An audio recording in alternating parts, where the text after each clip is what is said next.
Vale, has estado brillante como siempre. No tengo palabras para agradecer a este pata. Bueno, es una sesión sobre arquitectura contemporánea. Supongo que los personajes que van a salir son suficientemente conocidos, pero a lo mejor lo que es original es la manera de presentarlos. Voy a presentarlos según la clasificación que yo llamo tendencias, aunque no quiero incidir mucho en lo que significa tendencias, sino vamos, orientación o grupos o aproximaciones a la arquitectura. Entonces comenzamos por algo que es evidente. El siglo XX está dominado por figuras como Le Corbusier, como Frank Wright o Mies van der Rohe, que está clarísimo que son las figuras dominantes. Pero en estos tiempos no se podría reconocer. Quizás algunos pues podemos pensar en Álvaro Siza, Christophe de Meuron, David Copperfield, pero no creo que alcancen la categoría de los maestros de los que he planteado al principio. Entonces, por lo menos de ámbito mundial, pues tenemos Le Corbusier europeo, Frank Wright muy americano y Mies pues una mezcla universal. Entonces, la primera de estas clasificaciones, voy a hablar del papel de la historia de la arquitectura en el panorama contemporáneo. Entonces, es la arquitectura y la tradición. Hay quien decía que todo lo que no es tradición es plagio, hay que entender la tradición como no algo que hay que copiar, pero que inspira y que los valores de la tradición están subyacentes en mucha de la mejora. Entonces, el primero sería, quizás no sea tan conocido aquí, pero en Europa, pues sobre todo, ha habido épocas que ha tenido muchísima importancia por su rigor y luego por la calidad. Es una arquitectura muy personal, a veces difícil de entender, pero que supone la continuidad de la disciplina. Él admiraba a aquellos arquitectos rigurosos de la época de la nueva objetividad, como por ejemplo Tesenov, que querían revolucionar la sociedad a través de buena arquitectura y conectando con la manera de hacer arquitectura artesanal y temporal. Entonces, bueno, empieza en 1970 con sus características remodelaciones, como este castillo que hace en Avial de Graso, que era una ruina a la que incorpora pues, nuevos elementos de la disciplina, pero de una manera muy serena, muy sobria, muy abstracta y además con una potencia de dibujo que lo hacía muy atractivo y muy sugerente y tuvo bastantes continuadores. Es una operación que se distingue claramente lo que es viejo y lo que es nuevo, pero siempre aludiendo a formas de hacer, como el patio, como el rigor de los órdenes, como el tratamiento de los espacios, con mucha fuerza.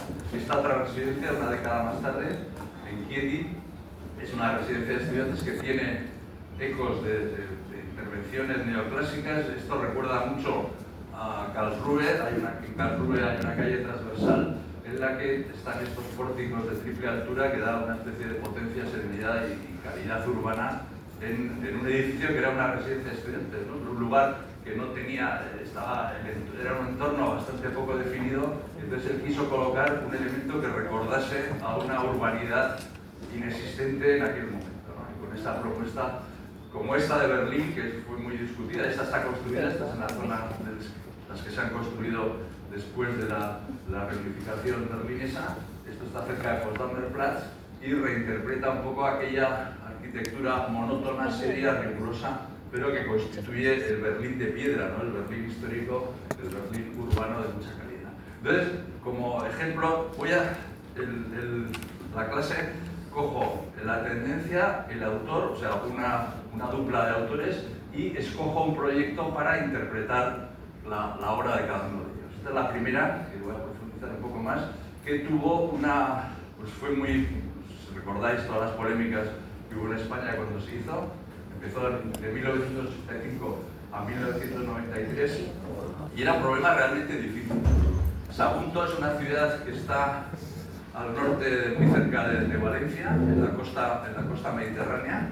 La Valencia está al sur de Barcelona, o sea, es de esas ciudades que queda, es el Levante español. Las ciudades importantes del Mediterráneo español serían Barcelona, Valencia, Alicante, y luego ya seguimos con un conjunto de serie de ciudades hasta Almería, llegando ya por el otro lado hasta Portugal, ya en el Atlántico, hasta Huelva.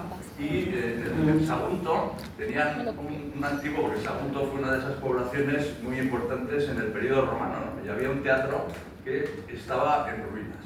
Entonces la cuestión de la ruina es un poco delicada y supongo que aquí en todos los entornos monumentales sucede, ¿no? ¿Qué hay que hacer con una ruina? ¿Dejarla absolutamente intocable y que sea un sitio simplemente de observación y de mérito por ser la piedra antigua y que no se pueda hacer absolutamente nada y que esté para rememorar simplemente cuando uno va por allí esa visión romántica de algo que es un testigo de la historia, o como hace Grassi, recuperarlo la esencia verdadera del teatro romano? O sea, podemos hablar aquí, eso supongo que a lo mejor alguna clase de la evolución del modelo del teatro, que empieza en el ágora con simplemente una zona marcada donde está el centro de actividad, y luego en Grecia se convierte ya en un espacio que utiliza unas circunstancias topográficas del terreno, pero casi simplemente poniendo un graderío en una vaguada se consigue el teatro y se abre a las vistas exteriores, o en Roma, que ya se inventa la cavea como un edificio que intenta recuperar esas gradas y colocar una escena en el frente, ¿no? La relación entre escena y cavea y graderíos es muy importante para entender el teatro romano. Bueno, tras la historia del teatro seguiríamos con el teatro renacentista, el teatro barroco hasta el teatro actual, pero es una línea arquitectónica que daría muchas claves para entenderlo. Entonces esto es lo que había en 1985, que es un teatro que claramente era romano, pero tal y como estaba así abierto, recuerda mucho más a los teatros griegos. Los teatros griegos no estaban cerrados, estaban abiertos, y vemos teatros griegos como la ciudad, no sé, de Pérgamo, que es una gran ladera, o Priene. Esos son teatros en los que el espectador ve la escena, ve la actuación, que está en la parte de abajo, aquí, y el fondo es el paisaje, y ahí el paisaje además es el Mediterráneo, porque está muy cerca del mar y está enfrente del mar. Entonces este sería el prototipo de un teatro griego, es el teatro de Pidauro, ¿no? Que tiene una forma natural del terreno en la que se ponen unas gradas y aquí se actúa aquí, se hacen las representaciones y tiene esa posibilidad de tener una acústica y una visibilidad perfecta. Entonces este teatro recordaba más, aun siendo de la época romana, recordaba por esa disposición y por carecer de escena a lo que son los teatros. Entonces, en cambio, el romano es así. El romano lo que se hace, se construye lo que en el griego es naturaleza, que es la topografía natural de una vaguada del terreno. En Roma lo que se hace, se construye la cavea. O sea, se recupera, se inventa ese graderío y además se cierra con el elemento arquitectónico fundamental, que es la escena. Y la escena, ¿qué pretende? Sin llegar muy a fondo a la explicación de la escena, en el fondo lo que se hace es construir monumentos que puedan recordar a la ciudad. O sea, que todo lo que sucede es una especie de esencia de ciudad, con los órdenes, con las columnas. Normalmente se va a ver el triple orden, el dórico, jónico y corintio, con puertas, con ventanas, para que lo que sucede aquí en la orquesta, lo que se llama en el sitio donde se actúa, tenga un fondo de referencia de la arquitectura. Entonces este sería el frente de escena de un teatro tradicional. Son reconstrucciones, sobre todo del teatro de Aspendos, y es el problema con el que se enfrenta Grassi. Entonces Grassi lo que hace es de cierto modo respetar la esencia histórica de las piedras romanas, pero reconvertir y conseguir el espacio del teatro romano auténtico. Y para ello lo que tiene que hacer es inventarse una escena moderna, una arquitectura moderna, que es la que las diferencias en rojo está lo nuevo y en tono más claro lo antiguo, ¿no? Entonces lo que hace es construir esa nueva escena, separando y dejando muy claro lo que es viejo y lo que es nuevo. Entonces esto es el resultado final, la planta de situación. Esta es la parte nueva y completa. Si os acordáis que el teatro inicial tenía muy poca, tienen muchos restos incompletos, y lo que hace es ponerle como una nueva piel encima. O sea, lo antiguo está debajo y le pone una piel moderna para que sirva para el auténtico objeto de la actuación, que es recuperar la verdadera esencia del teatro romano. O sea, no está, inventando, sino que está recreando la esencia de lo que él interpreta que es el gran valor del teatro romano, que es esa idea de espacio. Esto es nuevo, esto es lo que se construye de nuevo, y aquí en oscuro lo que construye aquí.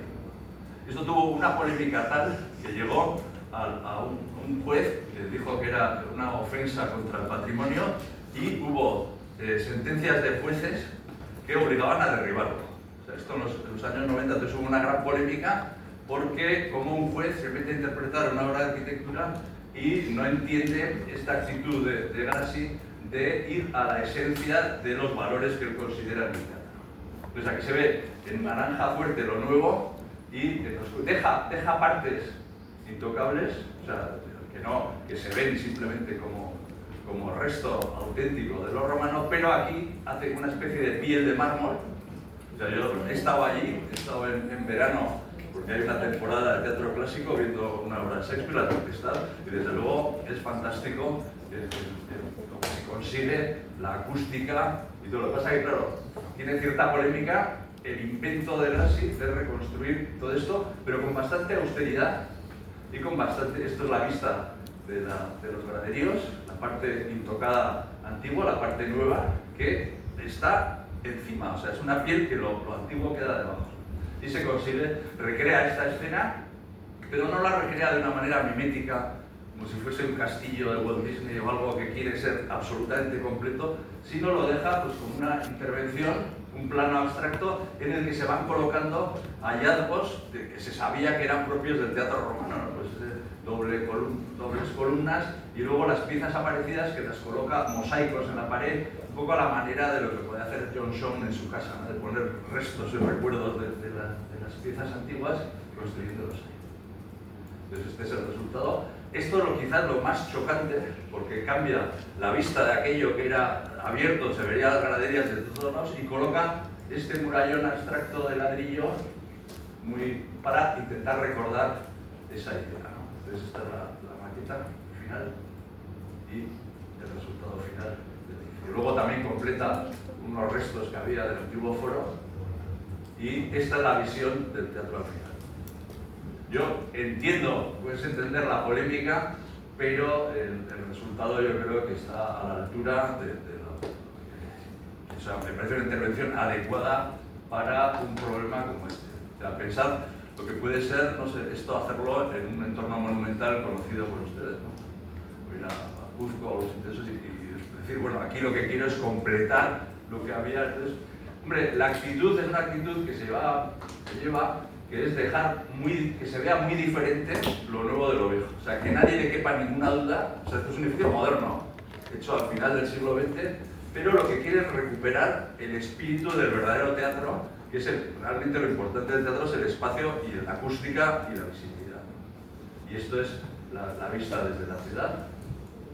Y, como veis, yo creo que el resultado recuerda bastante a esas ideas de Aspendos, ¿no? Del papel de la escena y luego el tratamiento absolutamente moderno, ¿no? Las barandillas, las que obliga el código técnico, con barras cada 10 centímetros, o sea, las evacuaciones para problemas de evacuación de la gente, el graderío bastante cómodo y el nuevo piso de madera donde se dan todas las actuaciones, incluso con los restos, los ábsides que completan los posibles ábsides que había por allí, y toda la memoria de piezas arqueológicas ubicadas en ese lugar, ¿no? Entonces este sería el resultado final Entonces yo creo que en un libro que explica su obra Grassi, yo creo que lo deja muy claro, ¿no? Es una contradicción, ¿no? La contradicción de la arquitectura debe quedar descubierta allá donde se muestra, especialmente en la respuesta. La respuesta deberá siempre revelar ante toda la tensión de contradicción donde nace. Esto es lo que hablamos ayer, lo hablé un poco en privado sobre lo que decía el filósofo rumano Cioran, del problema, que es el misterio, lo degrada un problema, y el problema, perdón, ¿cómo era la palabra? La respuesta de la arquitectura debe contener siempre el problema. Una buena solución en la arquitectura expresa siempre con evidencia el problema de parte, su problema, su razón de ser. O sea, es un poco la profanación que hablamos, ¿no? Que dice que un problema profana un misterio. y el problema queda profanado por la solución. O sea, hay que elegir. O sea, ahora sí tenía que elegir y eligió construir un teatro romano con ese tema.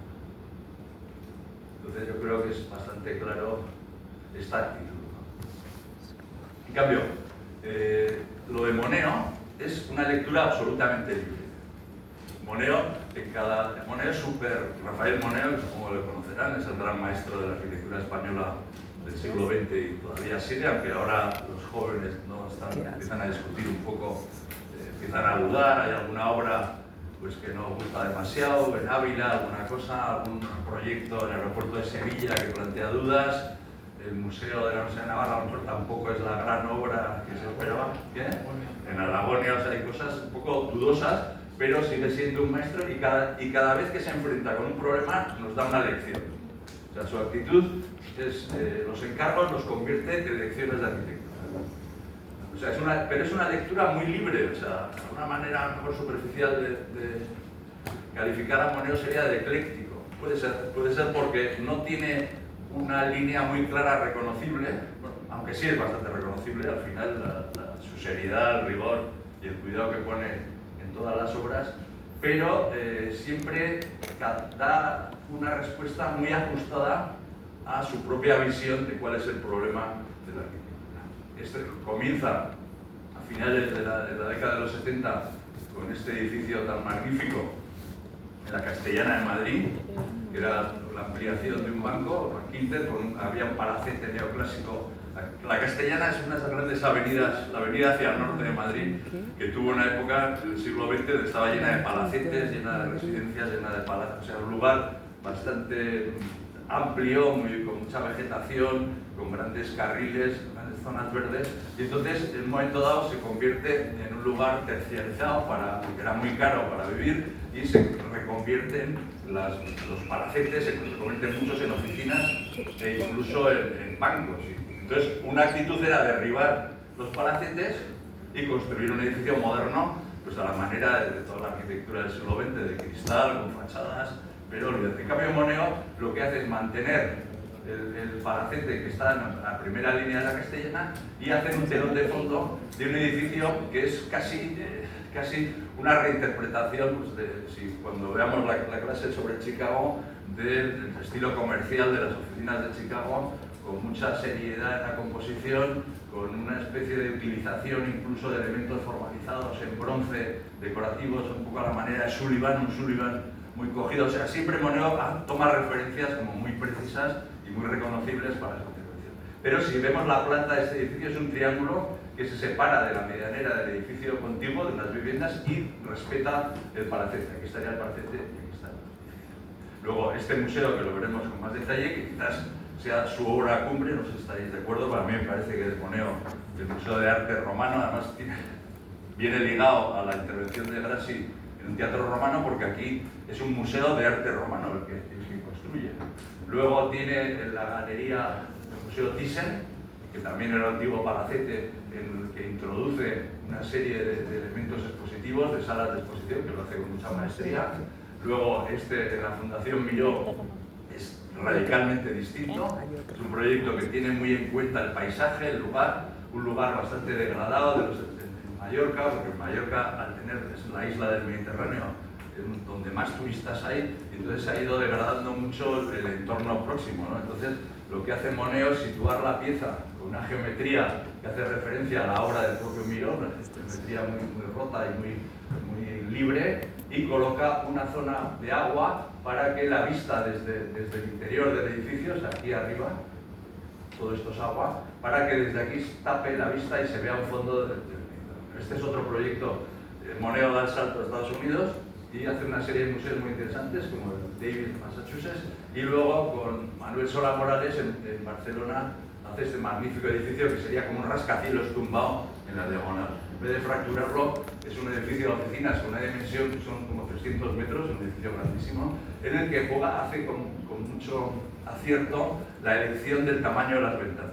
Porque si estas ventanas fuesen pequeñitas, el edificio sería casi imposible de encajar allí, ¿no? Pero al hacerlas son gigantes de doble orden y lo que se consigue es esta idea casi de un Rockefeller Center tumbado. Este es un proyecto menos conocido, en una casa de cultura de Don Benito, en Estocolmo. Siempre esa obsesión por la luz, es un sitio que la luz de Estocolmo es muy escasa, lo que tiene que hacer es capturarla, y el museo lo organiza en un sistema de salas internas bastante complejas. Y bueno, otro proyecto interesante es en Murcia, en la plaza del Ayuntamiento, frente a una catedral fantástica que tiene un gran atrio exterior gigantesco de doble altura, y lo plantea como un retablo. O sea, siempre buscamos la solución de Murcia. No voy a hacer una fachada de un edificio compuesto o simétrico, sino voy a referirme a los retablos de las iglesias. Entonces trabaja con esta idea bastante abstracta, con esos tres bolillos, el movimiento de las fachadas, pero que dialoga con bastante claridad. Otro proyecto que creo que es interesante, este es bueno, es en San Sebastián. San Sebastián está al otro lado de Barcelona, en vez de en el Mediterráneo, está en el Cantábrico, en la esquina. Si vemos el mapa de España, pues es justo en el vértice superior, donde hace ángulo con Francia, es el pleno País Vasco. Entonces allí había un solar imposible, que era este, que está sometido a unas tensiones de las olas del mar, la desembocadura del Urumea, y lo que plantea, dice que el edificio tiene que estar en esta zona de la ciudad, que se llama el barrio de Gros, pero que no pertenece a la ciudad, sino que pertenece a las escolleras. La escollera es los grandes bloques de piedra que se sitúan para frenar el golpeo de las olas frente a la costa y hacerlo vivible. Ahí hubo un edificio anterior, que es una sala, una especie de casino, sala de arte del Cursal, que lo había hecho un arquitecto de Pamplona, Víctor Eusa, pero fue un edificio que tuvo muy mal sobrevivir, porque aquí las olas rompen con tal potencia que las cristaleras estaban continuamente rotas, estaba inundado. Y Moneo coge esta misma foto, la coge en el concurso y plantea dos rocas, eran dos auditorios, uno grande y uno pequeño, uno grande de unas 1000 personas y otro pequeño unas 500, y coge las salas, hunde todo el programa en la parte inferior, y las dos salas, una mira a un monte que hay aquí, que es el monte Burgul, y otra mira a este monte de aquí, que se termina la playa, que es el monte Urria. Entonces, si llega, bueno, aquí es una digresión mía personal, pero si llega a haberlo construido con esa línea de costa, sería también invivible, porque tenía los mismos problemas de la luz. Entonces, ¿qué sucede ahí? Que le hacen un favor los ingenieros de San Sebastián y le construyen este dique de desembocadura. Entonces, lo que antes rompía aquí, ahora rompe por aquí, todavía en San Sebastián. Si van ustedes en la época de septiembre por ahí, que hay unos grandes oleajes, todas estas calles de aquí, si pongan en internet, olas en San Sebastián. Entonces la gente viene andando por aquí por el paseo y hay verdaderas tragedias, pues son unas olas gigantescas que rompen, se inundan todas estas calles, y aquí, donde va el Cursal, los dos bloques que construye, pues ya con este nuevo dique de desembocadura del Urumea, pasan dos cosas. Se genera una playa fantástica, una playa nueva, esa playa de aquí en la Ciriola. Comparen esta imagen con esta. O sea, esto era como era antes, que la playa era esto de aquí.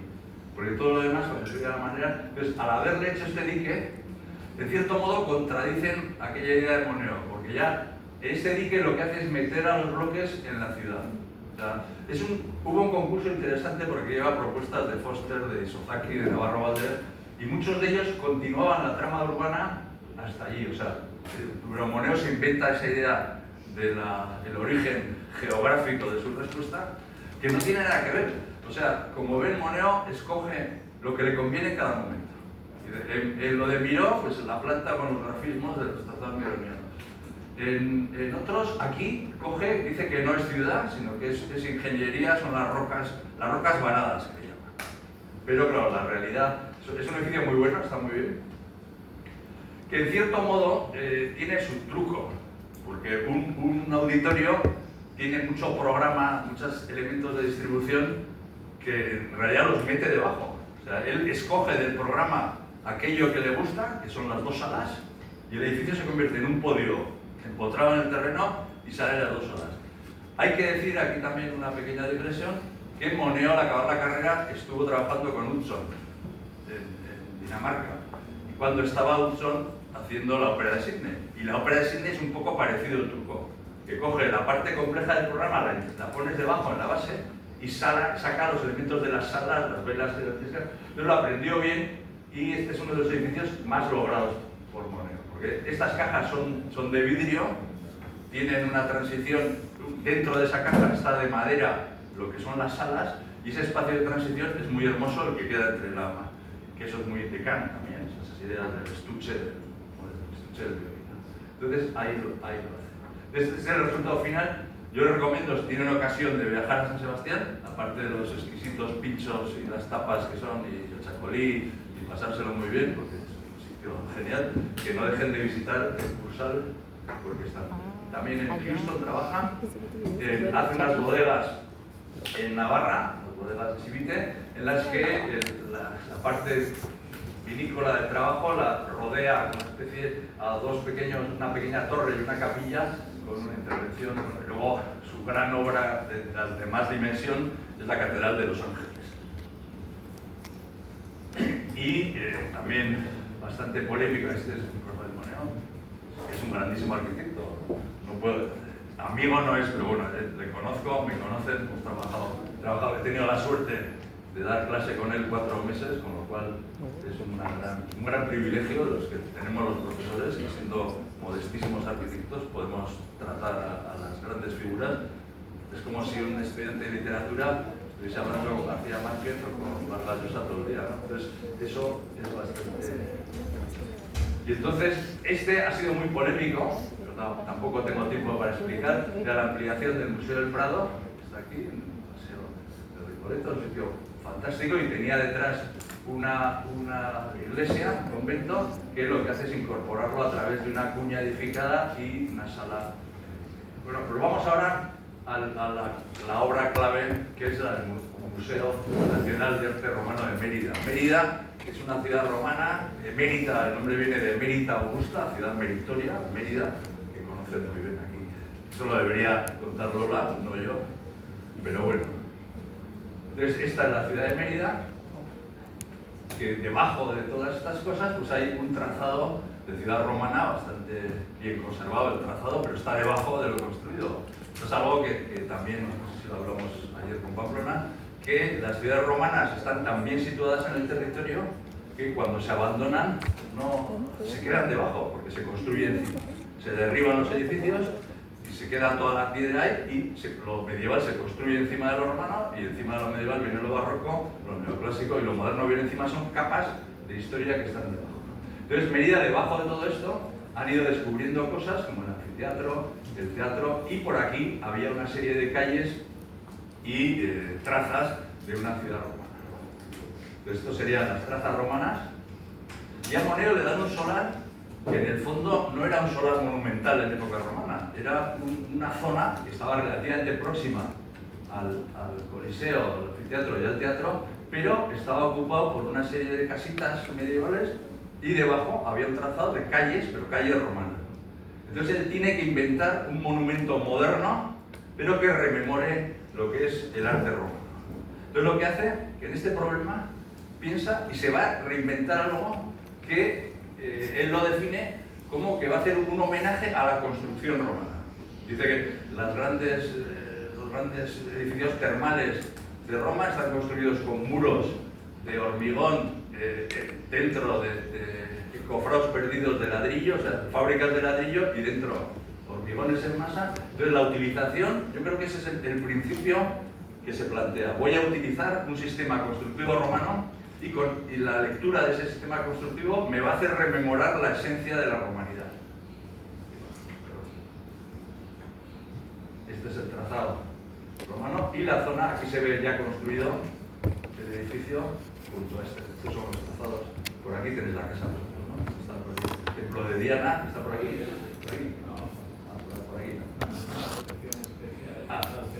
Ahí, esto. Ahí vive. Entonces estos son dibujos de Moneo, en los que sorprendentemente el modelo tipológico no es romano.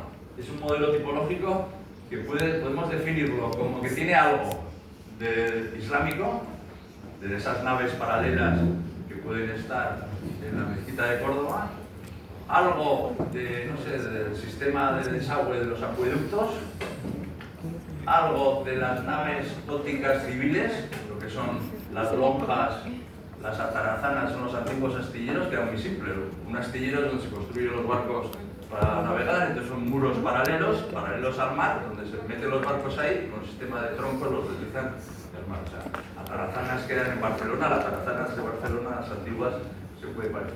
Entonces coge un tipo que no es romano, que es este de las naves paralelas, y él lo que hace, su lectura de la esencia de la romanidad, es la versión de Piranesi de la romanidad.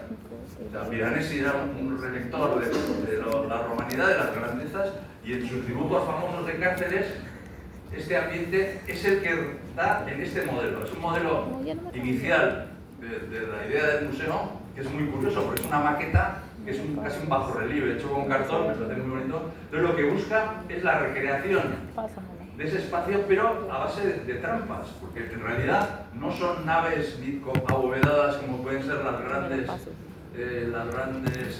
logias o los grandes elementos no sé, de basílica romana, como pueden ser las que están en el Foro de Roma, o los grandes espacios termales, y además todo los penetra con un sistema de planos absolutamente modernos, unas losas que flotan y que atraviesa un poco, recordando este mundo piranesiano de las cárceles, de la arquitectura romana antigua y elementos modernos de madera con poleas, que es como se mueve la gente por ahí. Estos son dibujos previos.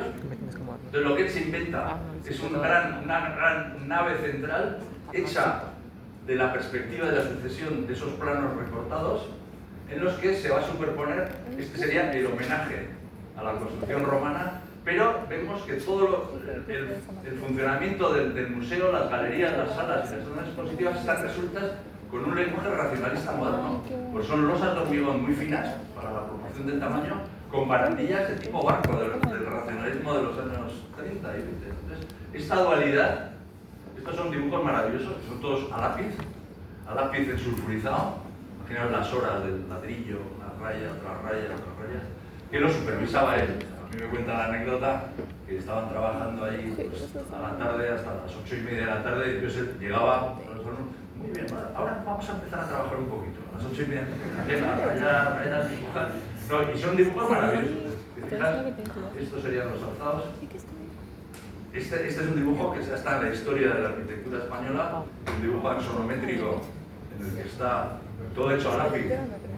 Pero imaginad lo limpio que hay que ser para a lápiz no manchar esto. Yo me imagino que se tumbarían encima con papeles encima para ir ocultando todo. Entonces aquí se ve, el homenaje está aquí, son estos muros romanos de una especie de vertido de hormigón entre dos láminas de ladrillo de cofrado perdido, y luego esto de arriba, la manera como están resueltos los desagües es de la mezquita de Córdoba, con esa idea que tiene que ver en el sentido transversal, y la arquitectura, la modernidad está en las barandillas y en esas losas que vuelan en ese espacio. Es otro dibujo desde abajo, imaginaos la belleza de esta visión. Hombre, aquí se ve muy claro, ¿no?, lo que es homenaje a Roma y lo que son los recorridos funcionales. O sea, esto fue un proyecto que nos dejó a todos bastante en estado de shock, porque claro, Museo de Arte Romano con barandillas de buque transatlántico, con láminas de hormigón y con esta dimensión tan potentísima de contrafuertes, de arcos, era algo que en esta época estábamos con la alta tecnología. Era la época de los comienzos de Foster, de Rogers, todos aquellos, entonces esto fue un bombazo bastante serio, ¿no? Y lo que es extraordinario al final, cómo resuelve el problema del encuentro con Mérida, con la Mérida emérita Augusta, que eran unas callecitas, sobre todo en la planta de abajo. Porque él decide que el mayor respeto para la ruina es una intervención distinta de la de Rasi, pero decide que se vea muy claro que no va a pretender modificar la estructura de su nuevo edificio por respetar los restos de las calles que aquí se ven, ¿no?, las casitas romanas en un trazado, y lo suyo lo plantea encima, superpuesto, pero que se ve claramente que es cada cosa. Y la nave superior, las plantas, que es de un rigor espectacular. Hace algún detalle un poco postmoderno en aquel momento, la puertas de bronce basadas en los dibujos suyos, esos de croquis. Estas puertas, cuando se abren, tienen estos detalles de esos dibujos croquis que hacía de la interpretación del Coliseo y demás. Y esta es la vista exterior. Y aquí es el encuentro con la ruina antigua. Esta es espectacular, esta imagen. Porque aquí Moneo lo que hace es no va a hacer ninguna referencia a lo antiguo, y lo nuevo, si fijáis, es una losa hipermoderna. No tiene ni una nervadura, nada, ni una viga, sino simplemente es como un plano de corte, más que lo colocas allí y se ve claramente lo que es nuevo, el ladrillo, superpuesto a lo que es antiguo. Y este es el resultado final de esa zona, que a mí me parece de lo más logrado, ¿no? En el exterior pues, mantiene algunas de las visiones de la calle, y esta es la imagen mítica de ese espacio virtual, porque no es un espacio real, está hecho de los cortes de los muros transversales, ¿no? Y bueno, es también muy recomendable, es una ciudad en la que se come muy bien. Hace un poco de calor, ¿no? Un poco. Hay que ir bueno, pues vale. Es otra visita muy recomendable. Y aquí, bueno, la relación entre la idea previa y el resultado final. Yo creo que este es un caso, no es de esos que tiras una flecha y mueves la diana a donde ha llegado, sino que acertó desde el principio. Pero hay que entender que Moneo no pretendía hacer, porque claro, en la época romana no había museos, había basílicas, había termas. Entonces para representar esa idea de la romanidad se va casi a Piranesi, a esta lectura de las cárceles, y coloca, porque claro, esto lo vemos, esto es las barandillas transatlánticas que pudieran estar en una casa de Le Corbusier. La luz. Y al final... Bueno, pues hemos acabado. Sí. Sí. Sobre los restos arqueológicos de la calle. Toca y lo rompe, pero yo creo que lo deja tan claro que se sigue leyendo. Vas por allí y lees las calles y ves lo que había, porque tampoco no están reproducidas las casas. Están los muros, los trazados, algunas pequeñas cosas, pero es una actitud que yo creo que está muy bien, porque otro arquitecto a lo mejor hubiese modificado toda la estructura del edificio para no tocar. Bueno, pues sí, también lo hace. Dios lo levanta. Bueno, no sé, va a ser un poco largo, me estoy dando cuenta.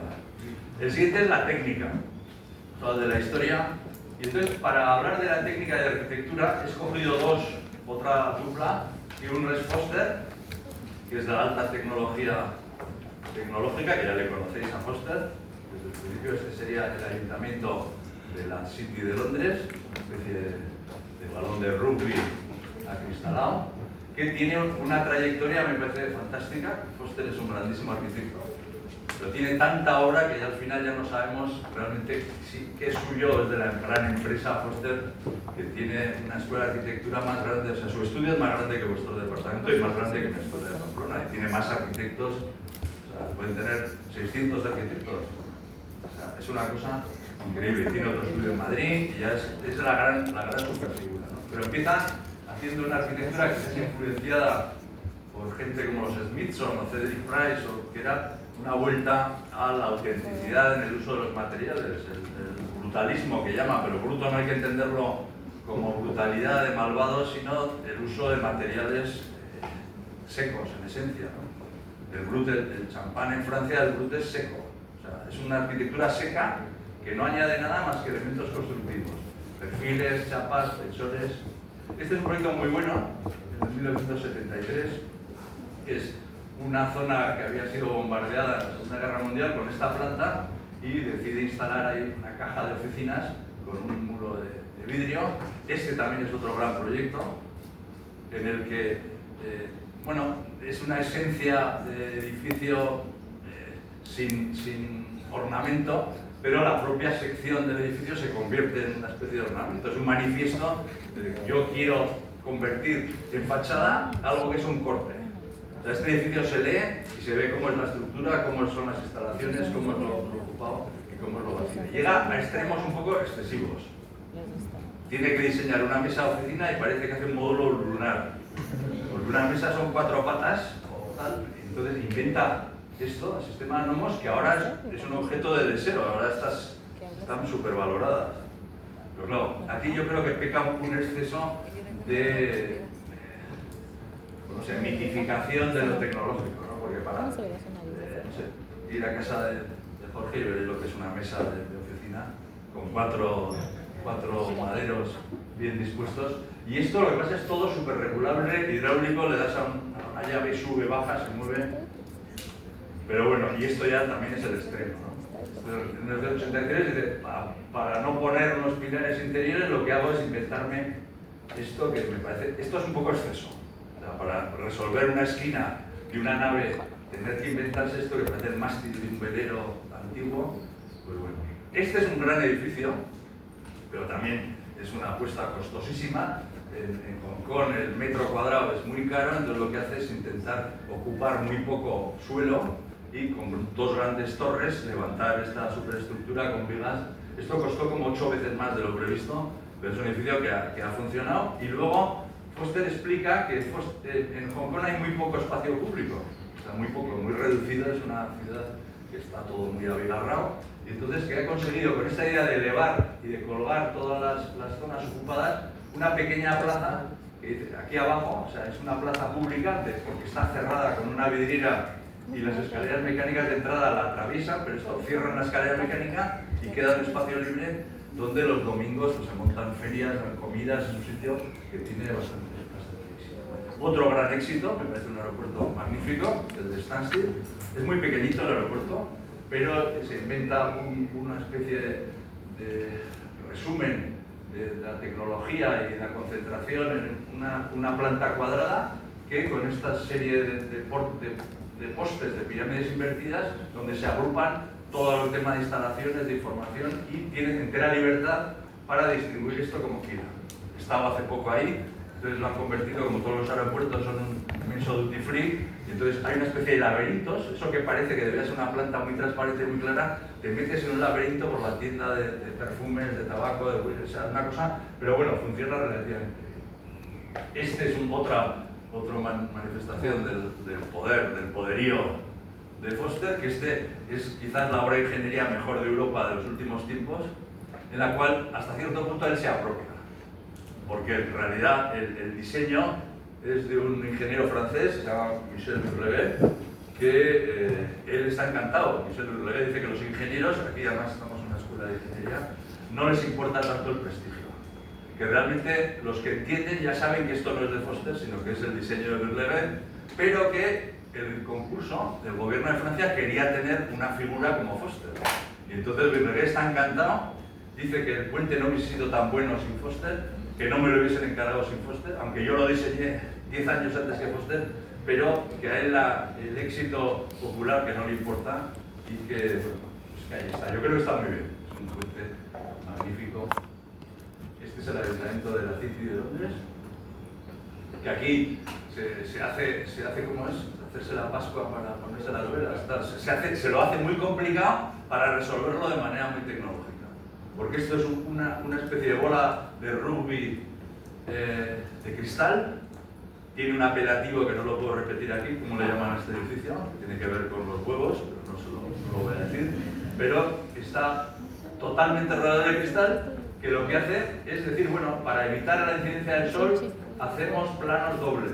Ponemos esto porque el sol, ¿qué tal? Hacemos geotermia y todo el invento es para generar que el propio edificio se autoclimatice sin problemas. Pero en realidad, si lo hubiese hecho de otro material, lo hubiese hecho fatal. Este es el pepino, el Gherkin de la City, que también tiene alguna idea de climatización y ventilación autónoma, porque estos son unas espirales, unos vacíos que van por la fachada y hacen efecto chimenea. Este jardín de Gales y el edificio que voy a enseñar un poco más en detalle es este gran banco en altura en Frankfurt, el Commerzbank, que es también un edificio en el que pretende, bueno, y yo creo que lo consiguen, dotarlo de una calidad, digamos, ecológica entre comillas, o una calidad sostenible, y conseguir que los trabajadores estén como estamos aquí nosotros, con un jardín, con algarrobos, o sea, convertir un edificio de oficinas en un campus vertical. Un campus vertical en el que los trabajadores tengan ventilación, tengan vistas y estén en contacto con la naturaleza y que el propio edificio se convierta en un emblema de lo que se puede conseguir con tecnología para hacer un edificio sostenible. Entonces, muy simple, hace una serie de paquetes alternados y entre los paquetes de plantas coloca unos espacios de triple altura que son ajardinados, ventilables, abiertos, con un gran espacio central que consigue que cada uno de todas las oficinas tengan vistas a una gran jardinera interior en ese espacio. Esto, si se fijan ahora en los planos de presentación de la arquitectura sostenible, y supongo que lo harán ustedes también, lo haréis vosotros, siempre la flechita azul para la ventilación del aire frío y la flechita roja el aire caliente. ¿No? Pues esta es la idea de ventilación del edificio.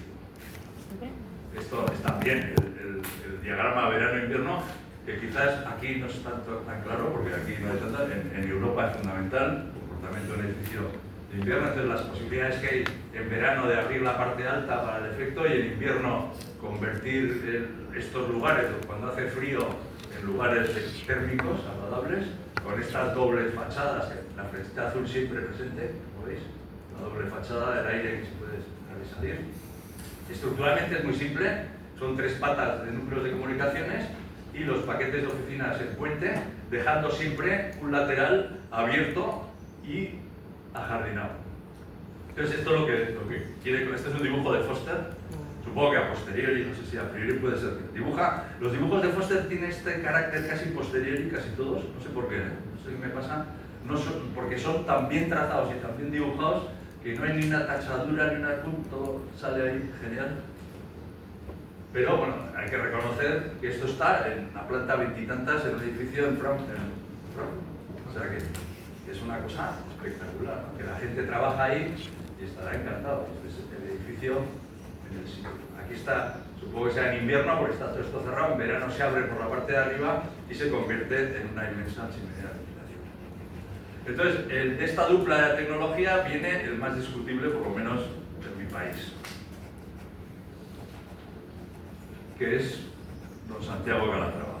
Supongo que os sonará. A mí realmente me cae bien él, lo admiro mucho, tiene mucho mérito y lo que pasa es que hay mucha envidia con él. Hay cosas que yo reconozco, pero hay proyectos en los que hacen muy bien. O sea, Santiago Calatrava es un virtuoso formando. Sus dibujos tienen un poco también carácter de posteriori, si os fijáis, los dibujos de Foster y Calatrava también. Pero, sobre todo al principio, era algo que fue un shock. Simoneo fue un shock del uso del dibujo para representar la romanidad. Calatrava, las primeras obras, cuando veíamos esto, un ingeniero valenciano que está trabajando con los mejores arquitectos de Suiza y haciendo unas obras pues impresionantes, fuera con una capacidad tecnológica. Esto las hacía con Reinhard y Reinfeldt, 2 arquitectos muy buenos suizos, y él colaboraba y hacía que esto nos impresiona a todos. Era una puerta de un garaje, mira qué sencillo, que variando la posición de las bisagras se convertían casi como en una especie de pestaña, ¿no? Que sube y baja. Entonces, bueno, esto, y este puente, fue la primera obra en España, en Barcelona, en 1987, que en realidad, bueno, era, lo que había que salvar era esto, pero él lo convierte en un puente gigantesco. Es lo mismo que ha hecho en Mérida, ¿no? En Mérida era un cauce muy pequeñito, entonces hace un cauce gigantesco, ¿no? Y consigue, hace una operación incluso de una pequeña presa, ¿no? Para que el puente tenga la dimensión suficiente para realizar. Ha tenido muchísima influencia, no tanto los arquitectos, sino los ingenieros. Los ingenieros españoles, pues Calatrava, le ponen a parir a Calatrava, dicen que es horrible, que es arquitecto y tal, pero esta idea de las barandillas curvas, de la expresividad, de la búsqueda del hormigón más purista, pues está presente. Tiene una obra magnífica, que es esta, yo creo que es su mejor obra, en Zúrich, una estación de metro, en Stadelhofen, en las que un lugar complejísimo, en curva, en el que había que hacer unos pasos peatonales a distintas alturas, los andenes, entonces se inventa este sistema de elementos de apoyo con elementos de tracción, de tensión, todo finísimo, con unos encuentros súper detallados.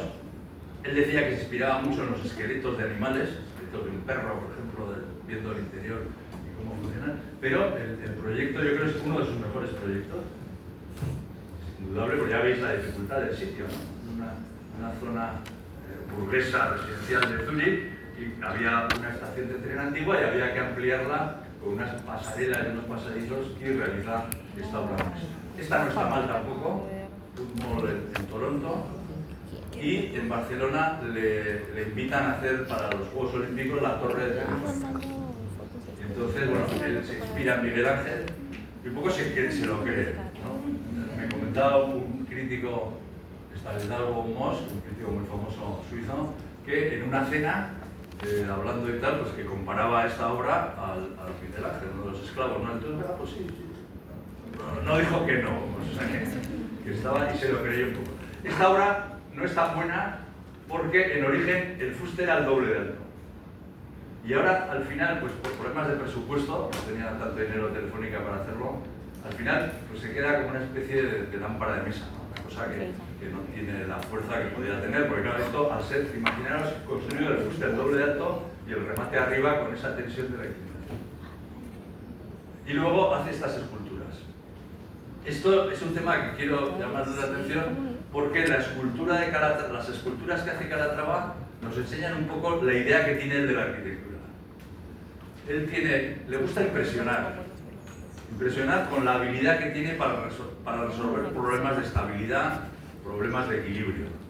Entonces él se pone como dilema hacer unos bloques de mármol colocados así, pero que los voy a sujetar con unos soportes de agujas que van a tocar aquí, pero cada uno de estos lo voy a envolver con unos hilos de plata y con unos elementos muy finos también de plata y un cable se va a mantener todo en equilibrio.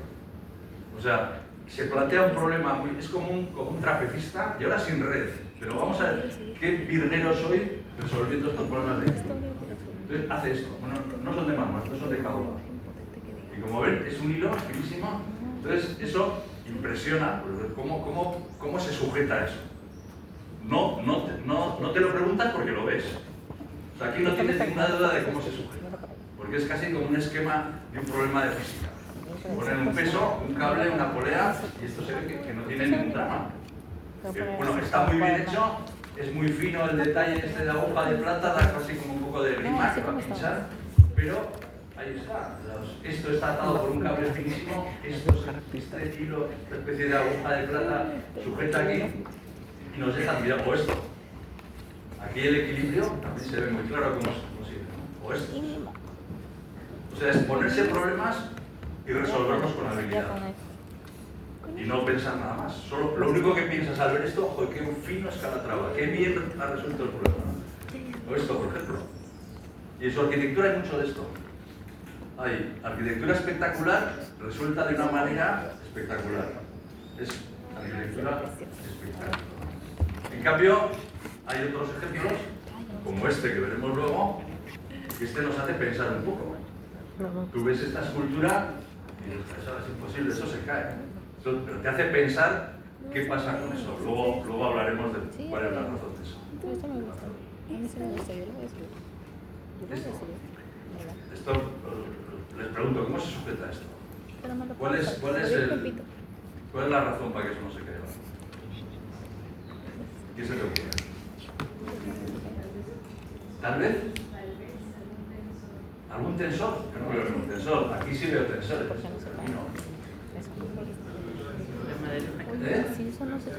Si es igual, es una viga cortada por ahí. Bueno, luego responderemos eso. Y otro caso es este. Este soto de Mura, que tiene que separar una zona asfaltada, que es el asfalto es líquido, de una zona de granito. Y coloca, en vez de colocar las piezas de separación de los coches encima del granito, las colocan en el asfalto, que parece que se van a hundir. El asfalto, un día de calor, eso se hunde. Pues te hace pensar un poco, ¿no? O sea, es un poco tres maneras de enfrentarse al problema, ¿no? Luego resolveremos el problema. Entonces, una intervención muy buena de Calatrava es esta estación de TGV cerca de Lyon. Francia es muy llana, es una zona en la que en el territorio la gran ventaja, por eso tienen tan buenísima agricultura comparada con España, porque España es más quebrada.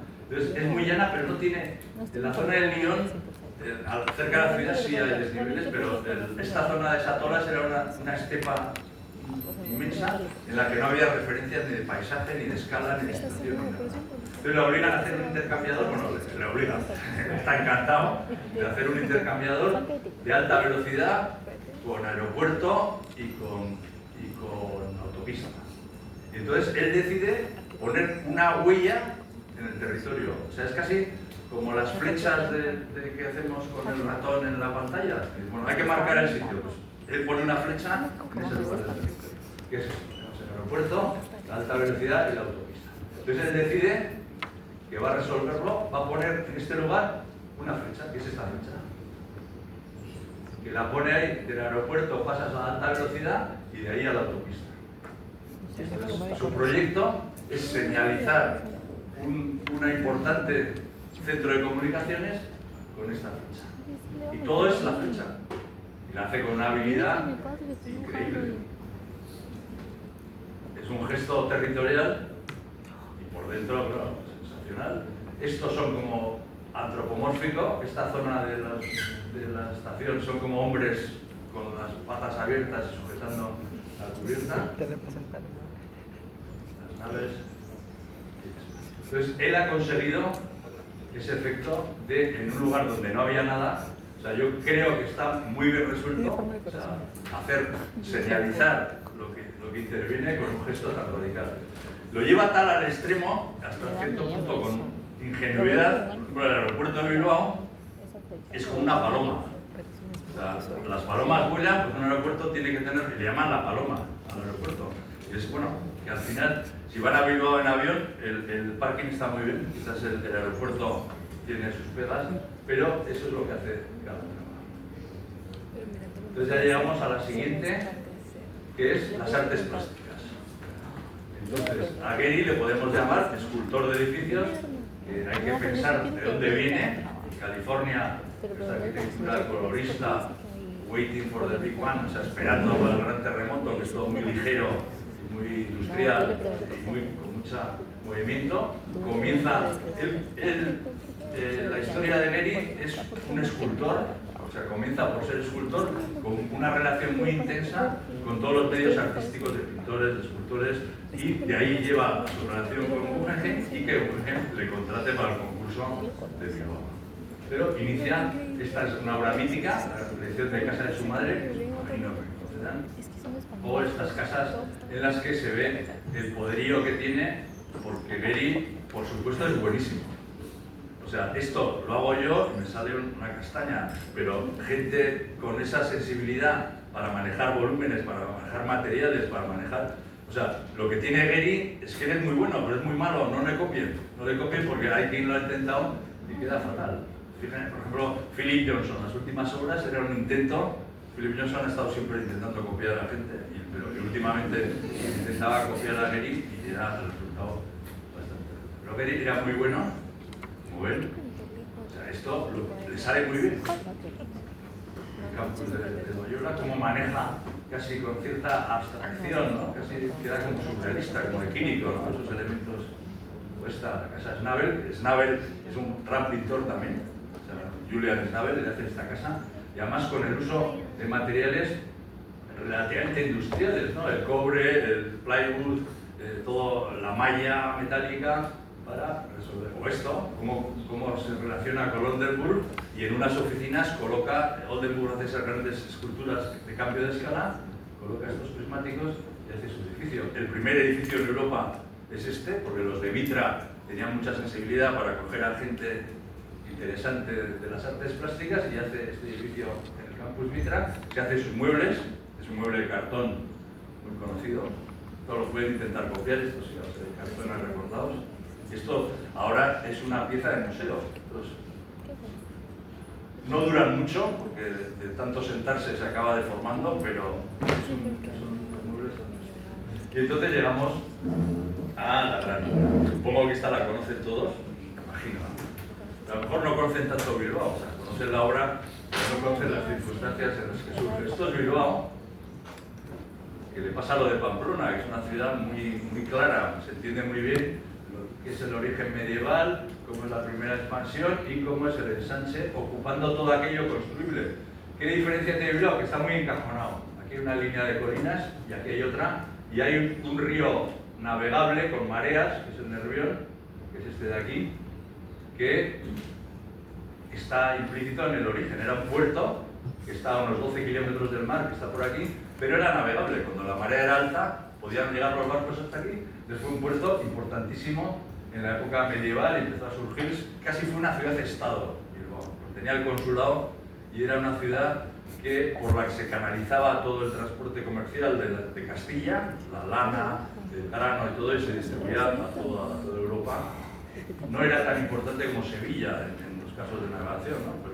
pero tenía su importancia en todo el norte, hacia el norte de Europa. La relación con Inglaterra fue muy importante porque había mucha minería en Bilbao y se trasladaba, se comunicaba a través del Cantábrico con Inglaterra. Y entonces tenía una zona, la parte de Bilbao tiene esta zona alta, que es de viviendas, y la zona baja, que es una especie de factoría continua. Esto está en desnivel, como unos 15 metros, entre lo que es el borde de la ría y lo que es el tejido urbano. Y esta zona de aquí, había unos antiguos astilleros, unos depósitos de vías de tren, una zona bastante industrial, pero que estaba muy cerca del centro de Bilbao. Entonces Geri le llevan a Bilbao y sube a esta montaña y escoge el sitio donde hacer su edificio. O sea, era un puerto realmente donde el buque está aquí y todo era una factoría. Entonces, el lugar donde tiene que intervenir, había aquí un puente. Entonces Geri decide, el sitio previsto era este de aquí. O sea, los demás concursantes hacen el edificio en esta explanada que era un depósito de vías de tren y había containers, y hacen un edificio convencional. Entonces Geri se complica la vida y lo que hace es meterlo por aquí debajo. Saca un tentáculo que se relaciona con el Bilbao antiguo, que está el ayuntamiento y aquí está el casco antiguo, y el edificio lo resuelve ahí, casi formando parte, en vez de la ciudad, formando parte de este mundo.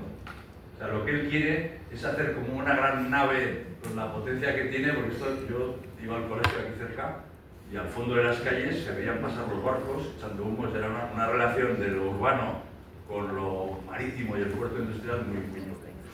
Entonces Geri lo que hace es meterlo aquí, las oficinas, eso las relaciona con los edificios del ensanche y desarrolla unas grandes naves de exposiciones en ese lugar. Porque si uno analiza la planta del edificio de Geri, es relativamente convencional. Es un espacio central, una distribución y una serie de galerías. Si van a visitarlo, suben el ascensor a la primera planta, tienen un recorrido en torno al espacio central y una serie de galerías bastante deformadas, pero en esencia es un recorrido museístico convencional. El método de Geri es muy escultórico, con muchas propuestas, y aquí está, o sea, siempre la presencia del puente, la presencia de la arquitectura, que parece casi como de cómic. Estos son como del Pato Donald, es una deformación, ¿no? Desde lo que es un edificio urbano, y luego las grandes naves, adaptándolas a las grandes exposiciones que iban a llevar en aquel lugar. Y este es el resultado final. La parte de oficinas arriba, la parte expositiva con el atrio central, y estos son todo galerías en torno, es una especie de flor con los pétalos, con las salas de exposiciones y esta estanque como reflejando la ría y el edificio. Se construye con una grandísima eficacia, con una gran calidad y se convierte en uno de los mitos, ¿no? Aquí Geri tuvo la suerte que se había desarrollado todos los programas de elementos finitos. Sin estos programas tipo Katia hubiese sido imposible. Yo a veces lo comparo estas formas con las de la ópera de Sydney. En la ópera de Sydney el gran problema de Hudson fue convertir aquel sueño de aquellas velas que eran muy irregulares, que no tenían ni una geometría básica, en algo construible y algo calculable y, realizable con elementos repetitivos. Entonces el gran esfuerzo no tenía, desde luego Hudson no tenía estos programas de elementos finitos, que aquí cada barra de esa estructura es diferente. Pero con los programas que hay ahora de elementos finitos se puede hacer y las llevas ahora marcada con su número y todas las chapas, por ejemplo, de recubrimiento son distintas. En cambio Hudson tenía el problema que tenía que hacerlo con una cerámica que tenía que construirse toda igual. Entonces el gran mérito es reconvertir una forma rabiosa como era la de las velas de Hudson en algo que son sectores Este es un sector, es un toroide gigantesco, gigantesco, en el que la definición contribuyó el amigo Rafa Moneo, que estuvo allí, que sabía muchas. Entonces esto, con los programas estos, pues se consigue ver. Imaginar esto, hacerlo sin programa. ¿Serían capaces de dibujar esto?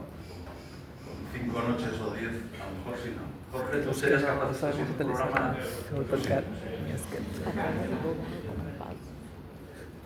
Y bueno, la planta es sencilla, ¿no? Un atrio central y grandes salas. Esta grandísima es donde van las esculturas gigantescas de Serra, esa especie de grandes piezas de corte. Y yo tengo que decir que a mí Serra me gusta más cuando no le han hecho un estuche. Es muy impresionante, pero Serra impresiona cuando lo ves dentro de un edificio convencional. Estaba, por ejemplo, en Madrid, en un antiguo hospital, con el suelo de mármol, unas piezas de 50 toneladas que veías ahí que te daban miedo que se cayesen. Pero bueno, aquí está hecho, y ves las siguientes salas, las de arriba, que este es atrio central, sala, con recorridos en enfilar, vas por aquí, das la vuelta, entras, y todo relativamente sencillo, pero bastante, y veis aquí lo mismo, ¿no? Atrio central de distribución, una sala, otras salas, vas y vuelves, pero en el dibujo ya se ve, ¿no?, que hay unos intersticios en estos muros entre el exterior y el interior que le sirven para sujetarlo. Hay una comparación, no sé si han visto ustedes, bueno, habéis visto vosotros, imágenes de la estructura de la Estatua de la Libertad. La Estatua de la Libertad es absolutamente formalista, con unos pliegues de bronce, de chapa, maravilloso. Y en cambio, si ven una sección de la estructura, lo de dentro es como una especie de grúa o de torre metálica de electricidad, ¿no? Todo con elementos tensores, pero lo que hay es un espacio en el que la forma libre de las telas de la falda de la Libertad y el interior se absorbe. Y aquí pasa lo mismo. Entre las zonas interiores, que están todas hechas de pladur, y el exterior, deja un espacio para en ese espacio resolver la estructura. ¿Ves? Se ve en la sección. Todos estos huecos de aquí, que hay por ahí, están pensados para que la estructura se adopte a lo que necesita Gehry. O sea, Gehry hace una escultura por el exterior, la lleva con elementos finitos los puntos, y la estructura tiene que conseguir sujetarlo. En España hay una tradición que son las fallas. Las fallas de Valencia son unos inmensos esculturas que se van a quemar de papel maché, en las que alcanzan 9 metros, 10 metros. Entonces, ahí el que hace los diseños llega, y un carpintero muy habilidoso, su obligación es que eso se sujete. Entonces se inventa lo que sea, poniendo con lo que haga falta para sujetarlo. Entonces aquí pasa un poco lo mismo. La estructura se adapta a esa necesidad de una forma exterior. Y luego la piel exterior puede tener la forma que quiera, porque con estos programas aquí se ve, ¿no? Tenemos todos estos espacios, todo esto de aquí. Esta imagen recuerda un poco a la Estatua de la Libertad. Por fuera una forma libre y por dentro una estructura que se adapta a las necesidades exteriores. Todos estos espacios de aquí están hechos para la estructura. Y el exterior, ya veis, las pieles, que cada una de estas es distinta curvatura y distintos problemas.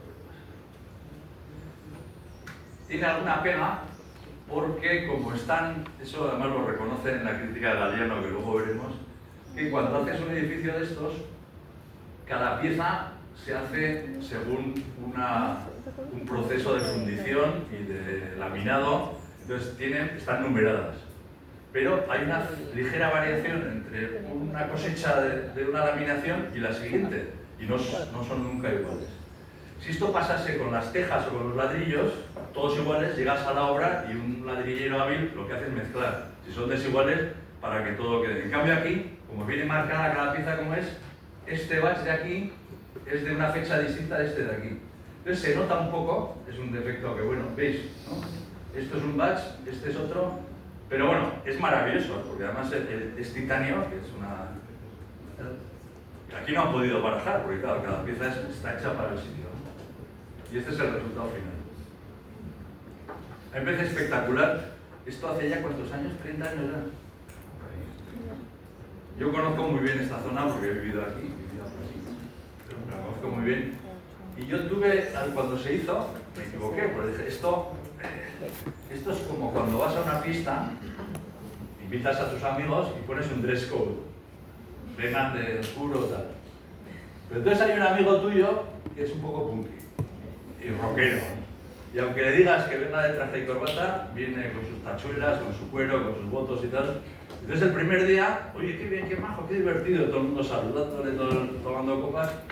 Viene el año que viene, otra vez el descrot y vuelve a estar así. Entonces, bueno, al año que viene también, todos los años. Entonces yo pienso que a veces en la ciudad la arquitectura tiene un dress code. O sea, que en la ciudad hay que hacer las cosas como se espera, como tal. Pero en cambio en este caso, pues bueno, era una situación tan compleja, tan difícil y tan singular que a mí, o sea, no me cansa. Pero tampoco, después de 30 años, tampoco me apasiona. O sea, yo ahora, por ejemplo, no me compraría un monográfico con todos los planos y con fotos de esto. Ahora esto se usa para todo. O sea, hay un club de fútbol en Athletic de Bilbao que se hace la foto delante de esto. Un programa de televisión de gastronomía, allí. La vuelta ciclista, allí. O sea, todo tiene que de fondo en este edificio que, bueno, que ha salvado a Bilbao, porque Bilbao estaba en una crisis industrial sin precedentes. Estaba en una época de mucho terrorismo, como sabéis, una cosa que ha pasado en muchos sitios, y que lo ha conseguido remontar y tener una atracción con este. Esto es lo que os decía cuando hablaba de mi obra, que ponerle un cartel al edificio, ¿cómo se hace? ¿Cómo lo pones? ¿La pones aquí en curva? ¿La pones en la piedra? De lo que hace Gehry es montarse una estructura. Entonces yo esto no me acordaba de ello, y cuando aquella primera propuesta del museo es evidente que estaba el interior, pues ya veréis. Las salas son relativamente convencionales. Alguna tiene alguna pega, porque los muros donde exponen no son planos, pero los cuadros normalmente son planos. Entonces hay cuadros gigantes que se ve la sombra de la curva, que no queda muy bien. Luego tiene salas en las que hacen intervenciones, todo Sol Lewis me parece, o de Newman, alguno, que hace toda la sala específica para una intervención hecha en el sitio, ¿no? Y esta es la vista del atrio y la presencia en el lugar. Los edificios que pertenecen a la ciudad y el gran cacharro que se relaciona con. Recuerden la imagen de esto antes, que era una zona llena de barcos y de grúas, y ahora se ha convertido en un paseo marítimo, como tiene esa maravilla de la luz. Esto, aquí tenía yo mi colegio, el Colegio de los Agustinos de Bilbao, y entonces al final de la calle, aquí era donde pasaban los barcos. Y ahora tenemos esta escultura, este pupi de flores, y al fondo ese edificio. Entonces, bueno, esto algún día, si os lo queréis, lo leéis, pero tiene cosas buenas, ¿no? La inserción urbana, admirable. Estética escultórica, apropiada. Proceso constructivo, irreprochable. Ejemplaridad arquitectónica, inexistente. O sea, que no es ningún ejemplo. Funcionalidad museística, discutible. O sea, como museo es discutible. Porque tiene tanta presencia, no es nada neutro. Los cuadros grandes, si se fijan, no es fácil de ubicar, porque hay pocas. Luego, Kulhas lo que hace es construir el montaje. Kulhas le conocemos mejor. Se está haciendo un poco largo, ¿no? Pero bueno. Les gusta que ustedes les cojan. Aquí, bueno, esas imágenes cinematográficas, las piscinas, este mundo. Pero eso no tiene. Lo de Lille, esto conocerán también, que esa gran influencia que tiene Oma, su estudio de interpretar el edificio de Oporto, que tiene mucha gracia, que se llama la Casa de la Música, porque es la ampliación homocéfica, una ampliación de un proyecto de una casa. O sea, le encargan la Casa de la Música, y se le ocurre, bueno, yo tengo un proyecto de una casa que lo voy a hacer, lo voy a ampliar, entonces lo hace y lo construye bastante bien. Este edificio en China, que parece imposible, con rascacielos, con esa estructura. Y el ejemplo que voy a ver es la librería de Seattle. Entonces, es un proyecto que es diagramático. Es diagramático porque el diagrama, el funcionamiento del edificio se convierte en la sección del edificio. Entonces, había una biblioteca antigua en este lugar, le dan esa parcela, ¿y qué hacemos con esta biblioteca? Entonces, lo que coge es analizar la biblioteca antigua, ¿qué es esto? O sea, no sé si acordáis, los antiguos ordenadores, ¿cómo se llamaban? Descompresión, de desfragmentación. Entonces, esto se parece, lo que hace, esto está en la época de la desfragmentación. Este es el funcionamiento de la biblioteca antigua, entonces él lo que hace es fragmentarla, desfragmentarla. y juntar los distintos usos de la biblioteca en paquetes. Y esos paquetes luego los mueve para convertirlos en algo funcional y que funcione. Entonces, esta es la idea. Y esta idea de los paquetes de funcionamiento se convierten en su edificio. Entonces, esto es el funcionamiento del edificio que se convierte, esto es casi como un mapa de metro, se convierte en el proyecto del edificio. Y es esto. Lo maravilloso de este edificio es que está muy bien construido. A los primeros proyectos de Culjas quizás se complicaba mucho la vida y no era una construcción, un acabado muy bueno, pero este está fantástico y se conserva muy bien. Y luego tiene una Petra Blaze, que es una decoradora, una artista de nuestro interiorismo, que le resuelve el interior de una manera magnífica. Esto es un dibujo de Petra Blaze, de cómo a base de pictogramas y a base de vinilos consigue meterlo, zonas verdes de verdad y zonas simuladas. Hay cosas que son fotos y cosas que son verdes en realidad y convierten el edificio. Siguiente, los maestros, ¿no? La poética personal, el gran maestro Siza, bueno, que aquí daría... Es que esta clase estoy pensando en repartirla en varias, se hace muy largo. Pero bueno, Siza es para mí el gran maestro, que tiene esta obra magnífica desde los años 60. Esta es una casa de té en unas rocas en las afueras de Oporto. Estas piscinas son maravillosas. Esto es una piscina de mareas en unas rocas, simplemente poniendo unos diques consigue unas piscinas de agua salada, y es hacer en el pretil de que da la carretera unos muros que albergan los vestuarios, los bares. Es una muestra. Esta es una pequeña ampliación rural. Sí será un maestro de hacer grande lo pequeño. Le toca una ampliación de una pequeña casa en un pueblo remoto del Miño y la convierte en una pieza maestra, como esta. O en un banco también diminuto, resuelve, o una vivienda en las afueras de Póvoa, y luego ya en Berlín ya cambias, internacional, de la casa de Tristes, los proyectos. Es un dibujante increíble. Venecia. Esto es Perú. Bueno, la semana que viene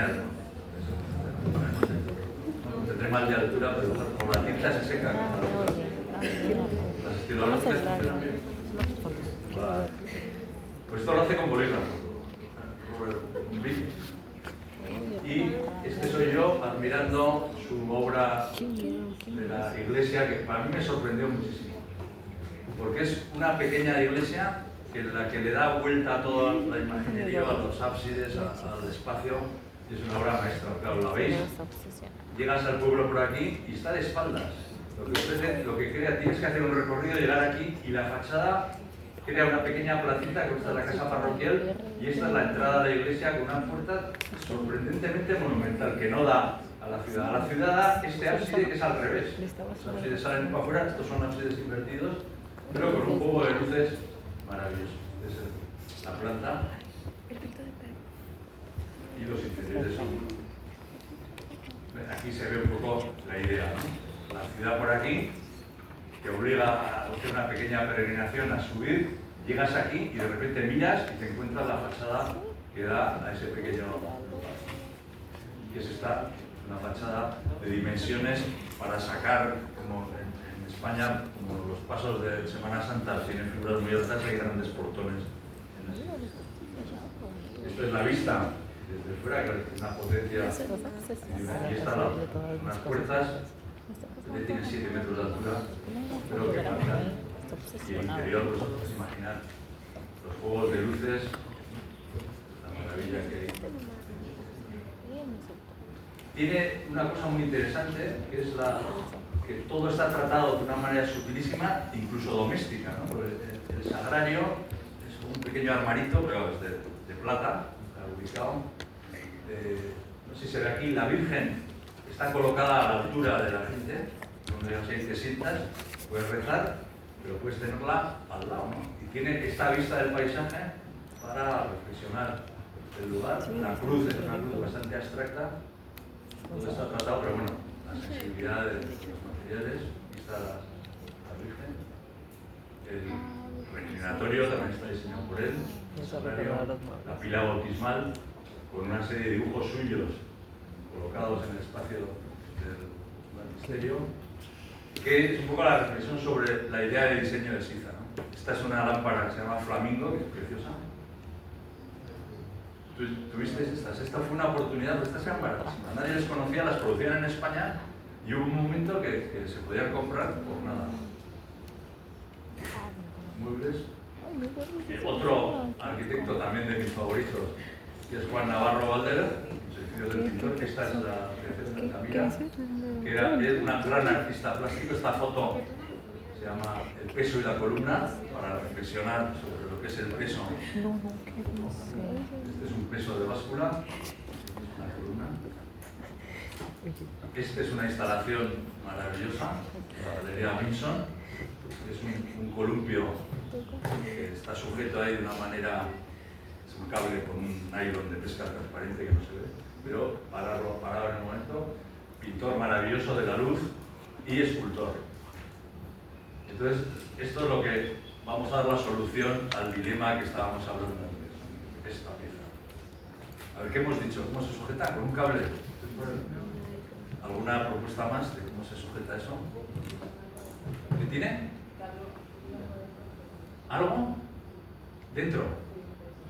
Exactamente.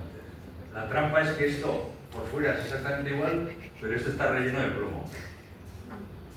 Y entonces, bueno, él lo reconoce, lo dice, lo explica, pero que te ha hecho pensar, ¿no? Esta duda sobre el equilibrio, ¿no? La manera distinta de representar la gravedad. Él era muy aficionado y muy seguidor de Marcel Duchamp, y una de sus primeras obras es un concurso de una casa en una intersección de una revista japonesa de arquitectura, que lo que hace es en la casa incorporar a la arquitectura todas las obras de Duchamp. Si conoces la obra de Duchamp, tiene el gran vidrio, la puerta, la bicicleta, tiene una casa muy bonita. Tenía muy poca obra al principio. Esta es una casa de su hermano, la Casa de la Lluvia, un sitio en Santander, un sitio donde llueve mucho y está todo en función de la relación con el espacio de la naturaleza. Esa es la casa. Y luego Murcia tiene esta obra. Este fue quizás la primera gran obra, un concurso que gana en Salamanca, en el que plantea la duda sobre... Esto es de hormigón todo, es una gran cúpula vaída, y que busca, metiendo la luz en toda la zona donde se supone que estarían los apoyos, la levedad de esa forma. Y este es un proyecto que gana en Salzburgo, pero que no se lo autorizan a construir, en el que hace esta idea del auditorio, sujetarlo a los espacios de servicio del auditorio. O sea, porque aquí en los auditorios hay mucha zona de instalaciones, de escena, los muros de la escena, los camerinos, que no necesitan tener demasiadas ventanas, entonces se pueden hacer grandes muros de hormigón. En cambio, y el espacio de entrada y los espacios vacíos pueden estar resueltos colgando debajo del gran espacio de la sala. Esto hace una serie de obras, y la que vamos a ver, estos teatros del Canal en Madrid, en el que realiza una composición muy marxiana de las salas. Son 3 salas, las oficinas y un teatro experimental, un teatro tradicional y otro experimental, y los ubica con esta disposición. La zona de oficinas, el teatro tradicional y el teatro experimental. Aquí está todo colgado estructuralmente de lo que es la zona de servicio de instalaciones. Entonces lo que hace es colocarlo, pues se va a ver aquí. Entonces, esto está sujeto de aquí, entonces al liberar la sala, el parque puede entrar hacia el interior. O sea, esa idea del voladizo, que muy bien conocen aquí el amigo Jorge. No conoces la tesis de Jorge, no la conoces. Algún día deberías enseñársela, y era un poco esto, ¿no? Conseguir, porque normalmente un teatro es un gran espacio público. En teoría, las zonas de los foyers deben ser continuidad del espacio público de la ciudad. Pero lo que consigue, elevándolo, o sea, liberando de estructura, porque está todo colgado desde aquí arriba, lo lleva a la resistencia, pues consigue que la ciudad se meta en el interior. Y es un sistema bastante sofisticado de cómo lo Bien, por fuera, pues bueno, todos los elementos. Estas fotos están sin acabar, ahora si van a Madrid lo verán, está acabado. No está tal y como quería él, porque tuvo problemas de presupuesto al final y se cambió, pero es uno de los grandes edificios a visitar en Madrid. Y luego, para terminar, pues, se ha hecho un poco largo, las tendencias de la arquitectura actual, la arquitectura y la realidad. Tampoco hay mucho que decir de esto. Esto es el real estate, esto hay en cualquier lugar, en cualquier arquitecto, el negocio inmobiliario. Aquí nadie se plantea ninguna pretensión ni de romanidad, ni de pintura, ni de escultura, ni nada, sino el negocio. El negocio, responder cuántos metros cuadrados construidos lo más barato posible. Entonces, esto es lo que tenemos en todo el mundo. Todo el mundo, todas las periferias de todo el mundo, hay esta realidad.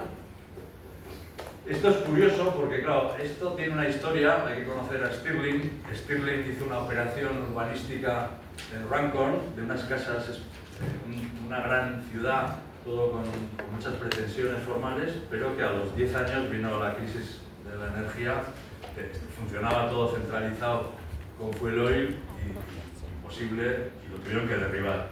Entonces, el proyecto de Stirling se cambió por una urbanización como esta. Esto era el proyecto de Stirling de los años 70, que lo derribaron completamente y han hecho esto. Entonces, para terminar, yo quizás hoy en día a lo mejor no sería tan defensor de Aravena por la evolución que ha llevado, pero creo que este proyecto, compromiso con lo posible, está muy bien.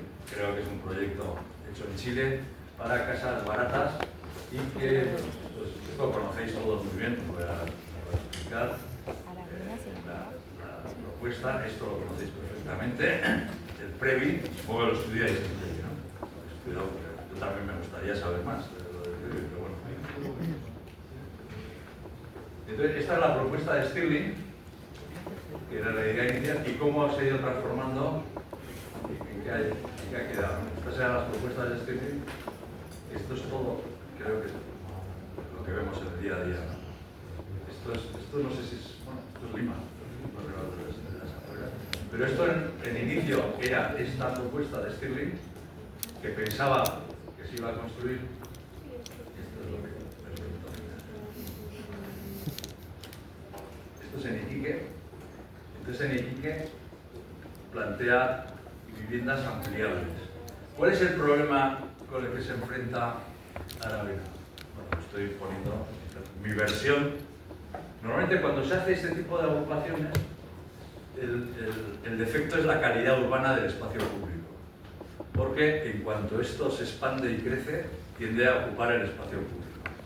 Entonces, la poca calidad urbana que había aquí, pues enseguida se cierran, se ponen talanqueras, se privatiza, se ocupa y lo que sale perdiendo es el espacio público. Y al no haber espacio público de calidad, los habitantes pierden esa posibilidad. Estás todo el día metido en casa o te vas, no tienes esa calidad. Entonces, yo creo que Aravena, su idea era generar estas 4 plazas de espacio público e intentar mantenerlas.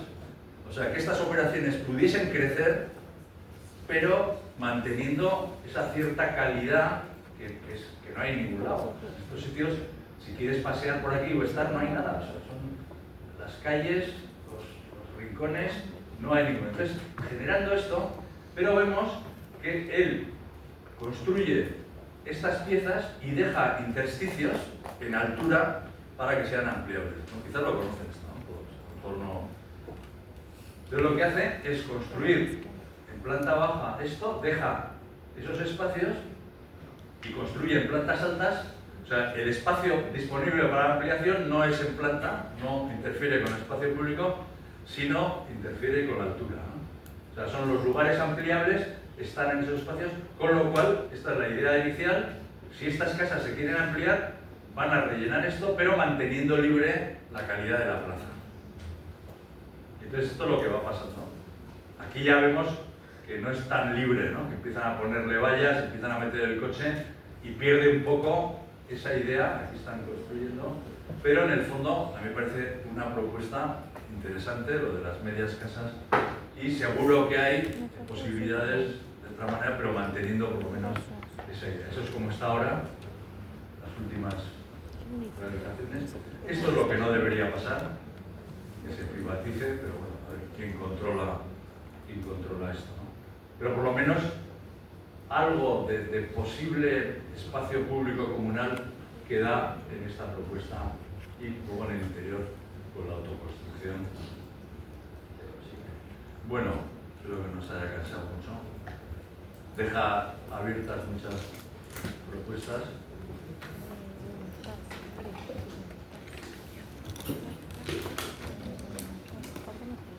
Bueno, es interesante, Aravena también me gusta mucho esto que tengo aquí buscado, porque es un diseño de un asiento basado en es un cinturón. Tú para sentarte te atas el culo con las rodillas, el codo, te atas con un cinturón y descansas. Buscar de Ecuador, de Paraguay. Ah, pues sí.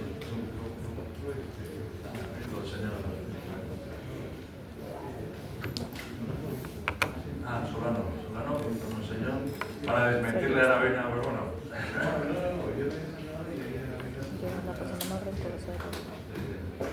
Muy bien. Os he dejado baldados. ¿Alguna pregunta? ¿Alguna sugerencia? ¿Algo que no os haya gustado? ¿Que no estéis de acuerdo? A ver, Jorge, te toca. Un anuncio. Sí, esta tarde tenemos la sesión sobre Venecia, un monográfico sobre la ciudad de Venecia, en el aula E205, por si no lo han visto, hemos enviado un aviso, pero que caben 200 personas. O sea, ahora personas. Lo Venecia, seguro les va a sorprender, porque ¿qué voy a hablar yo de Venecia? Pues Venecia es la ciudad imposible, Venecia es la ciudad más desconocida, a pesar de que es muy conocida por todos, y nos hace pensar en que somos ciudadanos del mundo. O sea, todos somos ciudadanos, todos somos católicos, apostólicos, romanos, somos romanos, todos nos gustaría ser venecianos. Y es una clase que me parece diferente, entretenida. Ya, que cancele el proyecto.